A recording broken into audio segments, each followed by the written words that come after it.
uheruka kwiyiriza ryari? Nabwiriwe igihe kinini wa Mungu we gusa nakongera nkabikora. Imana yarampaye umugisha yarampaye n'ibyo kurya. Nose ubu wariye?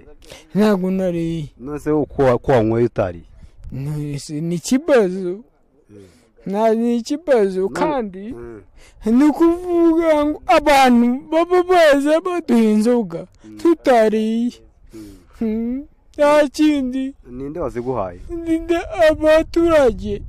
Mbwira izina ry'umuntu ari gubarwa. Pasikari na papa na ibintu byo kurakazwa n'aba boyfriend bagusize ngo Peter did this for me mwege yumana we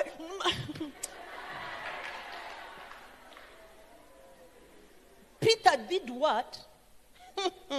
Niwe waho.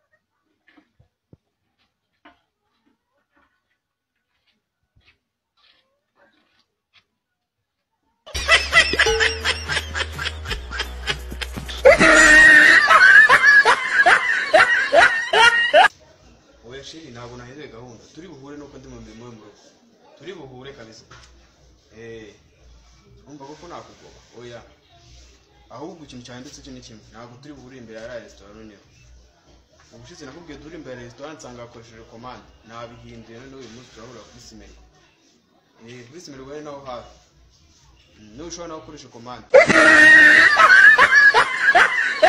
maze kubyemera ko amasengesho dusenga agera ku Mana umuzi ukuntu twahoraga dusenga Mana uzadufashe Vision 2020 aba ari umwaka utandukanye n'indi myaka none byaratandukanye koko mwihangana amasengesho muri gusenga imuzana ibintu byo kubitandukanye n'indi myaka yabanje wenda musenga amasengesho muvuga muti Mana dufashe umwaka uzaho umezenda nka 2012 cyazenda uzaho umeze nka 2017 yego nubwo igisiposipo cyari gicurangira ku muhanda twakwemera kigasubirayo ariko nitugira umwaka nk'uwo